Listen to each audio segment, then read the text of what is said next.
ഇവർ ഒരു പാവനമായ സ്ഥലമായിട്ടൊക്കെ കരുതുന്നുണ്ട്. അല്ലെങ്കിൽ അതൊരു ക്ഷേത്രമാണ്, പൂജകൾ നടത്തി വരുന്ന ഒരു സ്ഥലമാണ്, വിശ്വാസത്തിൻ്റെ ഒരു പ്രശ്നമുണ്ട്. ഇതോടൊപ്പം ഏതാണ്ട് ഒരാഴ്ചയായ ഒരു മൃതദേഹത്തിൽ വളരെ വിശദമായ പരിശോധന നടത്തേണ്ടി വരും. അതിന് കൂടുതൽ സന്നാഹവും വേണ്ടി വരും.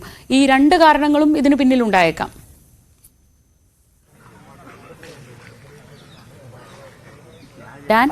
ശ്രീജ, ഒരു പക്ഷേ അതായത് ഇവിടെ തെളിയിക്കപ്പെടേണ്ട ഒരു പറഞ്ഞോളൂ.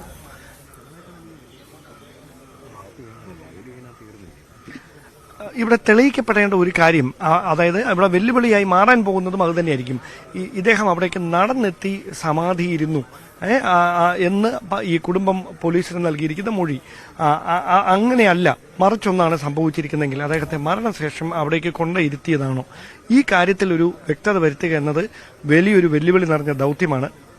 അത് ഈ തൊട്ടടുത്ത്, അതായത് ഈ സംസ്കാരം നടന്നതിന് തൊട്ടടുത്ത സമയത്ത് എപ്പോഴെങ്കിലും ആയിരുന്നു ഈ പരിശോധന നടത്തുന്നതെങ്കിൽ എത്ര മണിക്കൂറിനകത്താണ് മരണം സംഭവിച്ചത് എന്ന കാര്യത്തിലടക്കം ഒരു കൃത്യമായ ഒരു സ്ഥിരീകരിക്കാവുന്ന തരത്തിലേക്ക് വിവരങ്ങൾ ലഭിക്കുമായിരുന്നു. പക്ഷേ ഇതങ്ങനെയല്ല സാഹചര്യം. ഒരാഴ്ച കഴിഞ്ഞിരിക്കുന്നു ഈ മരണം സംഭവിച്ചിട്ട്. കഴിഞ്ഞ വ്യാഴാഴ്ച സംഭവിച്ച മരണമാണ്. അപ്പോൾ അങ്ങനെ ഒരു സ്ഥലത്ത് അദ്ദേഹം ഈ വീടിനുള്ളിൽ നിന്ന് ഈ കിടപ്പ് രോഗിയായിരുന്ന അദ്ദേഹം ശാരീരികമായ അവശതകൾ കാണിച്ച് താൻ സമാധിയാകാൻ പോവുകയാണ് എന്ന മുൻധാരണയുടെ അടിസ്ഥാനത്തിൽ ആ പീഠത്തിലേക്ക് വന്നിരിക്കുകയായിരുന്നു. അതിനുശേഷം അവിടെ ഇരുന്ന് സമാധിയായി.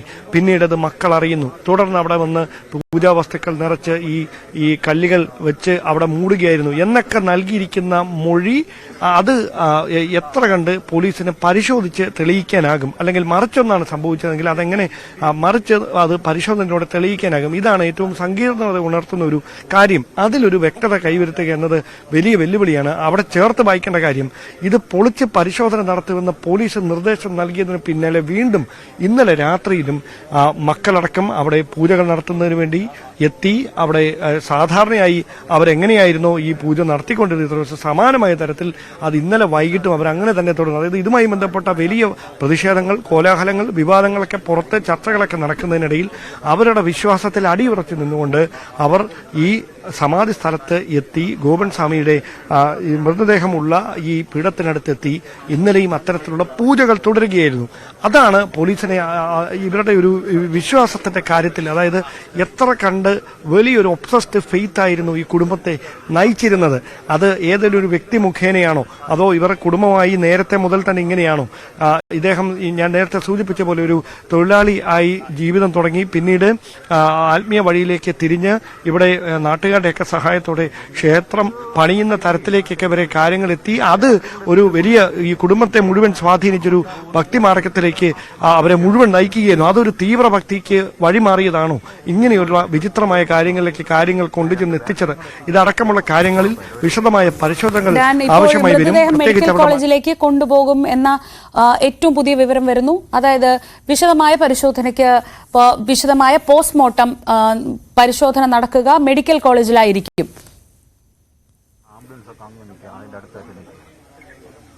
അത് തന്നെയാണ് നമ്മൾ നേരത്തെ സൂചിപ്പിച്ചത്. ആ വിവരങ്ങൾ തന്നെയാണ് പോലീസ് നമ്മളോട് പങ്കുവച്ചതും. ഒരുപക്ഷെ ഈ ആന്തരിക അവയവങ്ങളടക്കം വിശദമായി പരിശോധിക്കണമെങ്കിൽ അത് ഇവിടെ വെച്ച് അത് കഴിയുകയില്ല. അതുകൊണ്ട് തന്നെ മൃതദേഹം മെഡിക്കൽ കോളേജ് ആശുപത്രിയിൽ എത്തിച്ച് പോസ്റ്റ്മോർട്ടം നടത്തും എന്ന തരത്തിലുള്ള വിവരങ്ങളായിരുന്നു നേരത്തെ ലഭിച്ചത്. അത് ശരിവെക്കുന്ന തരത്തിലേക്ക് കാര്യങ്ങൾ എത്തുകയാണ്. ഇൻക്വസ്റ്റ് നടപടികൾ പൂർത്തിയാക്കിയതിനു ശേഷം നേരത്തെ സൂചിപ്പിച്ച പോലെ മൃതദേഹം ഇവിടുന്ന് നീക്കി മെഡിക്കൽ കോളേജ് ആശുപത്രിയിലേക്ക് എത്തിക്കുന്നതിന് വേണ്ടിയിട്ടാണ് ആംബുലൻസ് അടക്കം പുറത്ത് സജ്ജമായിരിക്കുന്നത്. അങ്ങനെയാണ് ഇൻക്വസ്റ്റ് നടപടികൾ പൂർത്തിയാക്കിയാൽ ഒട്ടും വൈകാതെ തന്നെ മൃതദേഹം ഇവിടുന്ന് നീക്കാനാണ് സാധ്യത. എന്തായാലും വലിയ പ്രതിസന്ധികൾക്കൊടുവിൽ ഇപ്പോൾ പോലീസ് സംഘം ഈ മരണത്തിലെ ദുരൂഹത നീക്കുന്നതിനുള്ള ഏറ്റവും പ്രധാനപ്പെട്ട നടപടിക്രമങ്ങളിലേക്ക് കടക്കുകയാണ്. നേരത്തെ ഈ കല്ലറ ടാർപോളിൻ കൊണ്ട് മറച്ചിരുന്നു. അവിടെ ഇൻക്വസ്റ്റ് നടപടികൾ പൂർത്തിയാക്കി. അതിനുശേഷം ഇപ്പോൾ അങ്ങോട്ടേക്ക് ആംബുലൻസ് പോയപ്പോൾ തന്നെ ഡാൻ നൽകിയ സൂചനകൾ മൃതദേഹം വിശദമായ പോസ്റ്റ്മോർട്ടം പരിശോധനകൾക്കായി മെഡിക്കൽ കോളേജിലേക്ക് മാറ്റുമെന്നതായിരുന്നു. അത് ശരിവെക്കുന്ന രീതിയിലാണ് ഇപ്പോൾ ഏറ്റവും പുതിയ വിവരങ്ങൾ വരുന്നത്. 3 ഡോക്ടർമാരടങ്ങുന്ന ഫോറൻസിക് സംഘം സ്ഥലത്തുണ്ട്. അവരുടെ നേതൃത്വത്തിലാണ് ഇപ്പോൾ ഇൻക്വസ്റ്റ് നടപടികൾ നടക്കുന്നത്. മൃതദേഹം പുറത്തെടുത്ത് ഇപ്പോൾ മെഡിക്കൽ കോളേജിലേക്ക് കൊണ്ടുപോയി അവിടെയായിരിക്കും വിശദമായ പോസ്റ്റ്മോർട്ടം പരിശോധന നടത്തുക. കഴിഞ്ഞ വെള്ളിയാഴ്ചയോടെയാണ് ഈ കല്ലറയ്ക്കുള്ളിൽ മൃതദേഹം അടക്കിയിട്ടുള്ളത്. അപ്പോൾ ഏതാണ്ട് അത്രയും ദിവസത്തെ പഴക്കമുണ്ട് മൃതദേഹത്തിന്, പ്രായാധിക്യമുണ്ട്, മറ്റസുഖങ്ങളുണ്ടായിരുന്നു. എന്താണ് മരണകാരണം എന്നതാണ് ഇനി അറിയേണ്ട ഏറ്റവും പ്രധാനപ്പെട്ട കാര്യം. നേരത്തെ doctor Shirley Vasu, forensic surgeon, ഒരുപാട് കേരളത്തിലെ ഏറ്റവും പ്രമാദമായ പല കേസുകളിലും ഫോറൻസിക് പരിശോധന നടത്തിയിട്ടുള്ള ഡോക്ടർ ഷേർലി വാസു നമ്മളോട് സംസാരിച്ചിരുന്നു. ഡോക്ടർ ഷേർലിയും പറയുന്നത് ഈ ദിവസങ്ങളുടെ പഴക്കം എന്നത് ഈ അസുഖ കാരണം നിർണ്ണയിക്കുന്നതിൽ, ഒരുപക്ഷെ ഒരു ഹാർട്ട് അറ്റാക്ക് അല്ലാത്ത മറ്റേതെങ്കിലും അസുഖമാണെങ്കിൽ അത് നിർണ്ണയിക്കുന്നതിൽ പോലും ഈ സമയം താമസം ഒരു ഘടകമായേക്കാമെന്നാണ് ഡോക്ടർ ഷേർലി വാസുവിന്റെ വാക്കുകളിലേക്ക്. ഇതൊരു പ്രത്യേക വ്യക്തിയാണെന്ന് ഇപ്പോ തിരിച്ചറിഞ്ഞിട്ടുണ്ട്, അല്ലെങ്കിൽ പ്രതീക്ഷിക്കുന്നുണ്ട്. ഒരു ഏകദേശം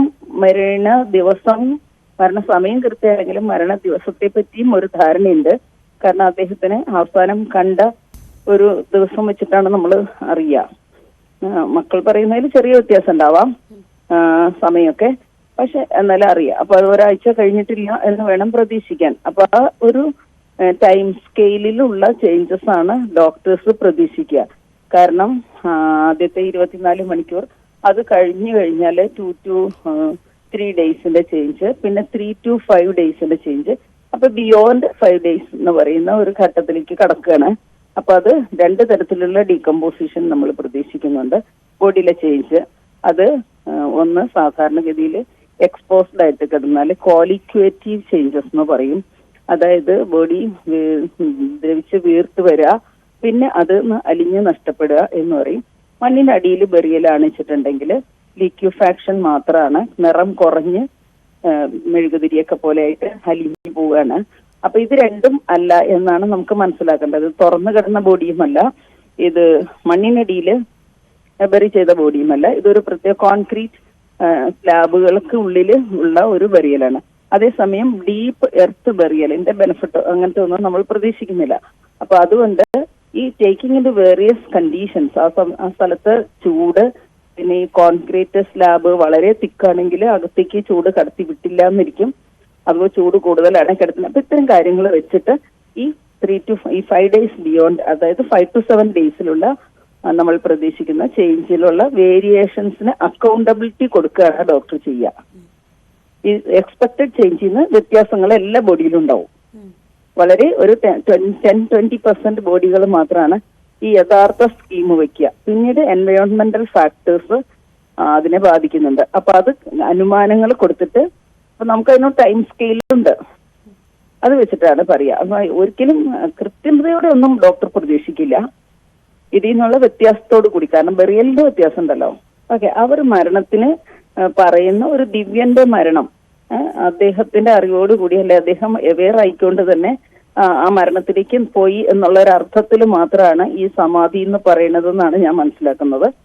സ്വാഭാവികമായും അച്ഛൻ മരിക്കുന്നതിന് തൊട്ട് മുമ്പ് അച്ഛൻ അത് അറിവുണ്ടായിരുന്നു എന്നുള്ളതാണ് അവർ വേറൊരു വാക്കില് വ്യക്തമാക്കുന്നത്. കുറച്ചൊക്കെ ഡെലൂഷൻസ് അല്ലെ ഫിക്സഡ് ഐഡിയാസ് ഒക്കെ ഉള്ളവർ സംസാരിക്കുന്നത് പോലെയാണ് എന്റെ സംസാരം നമുക്ക് മനസ്സിലാക്കുന്നത്. അപ്പൊ അവർക്ക് ഒരു ധാരണ പശുക്കുള്ള കുടുംബമാണെന്നാണ് മനസ്സിലാക്കുന്നത്. അവരുടെ ഒരു മകൻ നേരത്തെ മരിച്ചതിനെ തുടർന്നിട്ട് കുടുംബത്തിന് മുഴുവൻ ബാധിച്ച ഒരു ഗ്രീഫിന്റെ പ്രതികരണമായിരിക്കാം ഇത്. അമിതമായിട്ട് അത്തരം ആൾക്കാരെ നമുക്ക് ഡോക്ടർ എന്നുള്ള നിലയിൽ കുറ്റപ്പെടുത്താനൊന്നും സാധിക്കില്ല. അത്തരം ഗ്രീഫുകളും അവസ്ഥകളും അനുഭവിച്ചവർ ഉണ്ടാകുന്ന വ്യത്യസ്ത പ്രതികരണങ്ങളാണ്. അപ്പൊ ഒരു അവയർനെസ്സിന്റെ വ്യത്യാസമാണ് അവർ പറയുന്നത്. പക്ഷെ മരണം തന്നെയാണ് അവര് ആ വാക്ക് ഉപയോഗിക്കാൻ അവർക്ക് താല്പര്യമില്ല. അപ്പൊ മരിച്ചതിന് ശേഷം അവർ ബെറി ചെയ്തു എന്നുള്ളതാണ് അവർ വ്യക്തമാക്കുന്നത്. അപ്പൊ അത് എന്ത് മരിച്ചു എന്ന് വെച്ചാല് സ്വാഭാവിക അസുഖങ്ങളുള്ള ആളാണ്, മരുന്നെടുക്കുന്ന ആളാണ് എന്ന് പറയുന്നു. പക്ഷെ മരുന്നെടുത്തതല്ലാതെ ഭക്ഷണം കഴിച്ചതായിട്ട് പറയുന്നില്ല, ഭക്ഷണം കഴിച്ചിട്ടുണ്ട് എന്നുള്ളത് പറയുന്നില്ല. അപ്പൊ ഡയബറ്റീസ് ഒക്കെ ഉള്ള ഒരാൾക്ക് സ്വാഭാവിക മരണം സാധ്യമാണ്. പ്രായമുണ്ട്, ഡയബറ്റീസിന്റെ ഹൈപ്പർടെൻഷന്റെ മരുന്ന് കഴിക്കുന്നു എന്ന് പറയുന്നു. അപ്പൊ ഈ സ്വാഭാവിക രോഗങ്ങൾ കാരണം മരണപ്പെട്ടതാവാനുള്ള സാധ്യതയാണ് കൂടുതലും കാണുന്നത്. അതല്ലാതെ എന്തെങ്കിലും ശ്വാസം മുട്ടിച്ചോ ഡോക്ടർമാർക്ക് ഇതിൽ കൃത്യമായിട്ട് പറയാൻ പറ്റും. പ്രത്യേകിച്ച് ഇതിൽ പോയിസൺ പരിക്കുകൾ ഇത് ഒഴിവാക്കുക എന്നുള്ളതാണ്. ഇത്തരം സാഹചര്യങ്ങളിൽ ഇവരൊക്കെ ദിവ്യതയിലും ഒക്കെ വിശ്വസിക്കുന്നത് കൊണ്ടും പ്രസാദമായിട്ടും അല്ലെങ്കിൽ അങ്ങനെ ഇങ്ങനെയൊക്കെ കൈകാര്യം ചെയ്യുന്ന വിഷവസ്തുക്കളൊക്കെ ഉണ്ടായേക്കാം. ഞാൻ പ്രതീക്ഷിക്കുകയാണ്, എനിക്കറിയില്ല. അപ്പൊ അവര് ഇപ്പൊ ഈ സംസാരിക്കുന്ന രീതി കണ്ടു നോക്കുമ്പം അവര് ഒരു വിഷത്തിനെ വിഷം എന്ന് വിളിക്കാനുള്ള സാധ്യത കുറവാണ്. അതിനെ വല്ല പ്രസാദം എന്നായിരിക്കും പറയാം. അപ്പൊ അദ്ദേഹം തീർച്ചയായിട്ടും അത് ഇദ്ദേഹത്തിന്റെ രാസപരിശോധനകൾ പോകേണ്ടി വരും. പരിക്കുകൾ ഉണ്ടോ ഇല്ലോ എന്നുള്ളത് ഡോക്ടർമാർക്ക് പരിശോധിച്ചറിയാൻ പറ്റും. അപ്പൊ ഇത് രണ്ടും ഒഴിവാക്കുക എന്നുള്ളതാണ് മെഡിക്കൽ ലീഗൽ ഓട്ടോപ്സിയുടെ പ്രധാന ലക്ഷ്യം. വിശദമായി സംസാരിച്ചത്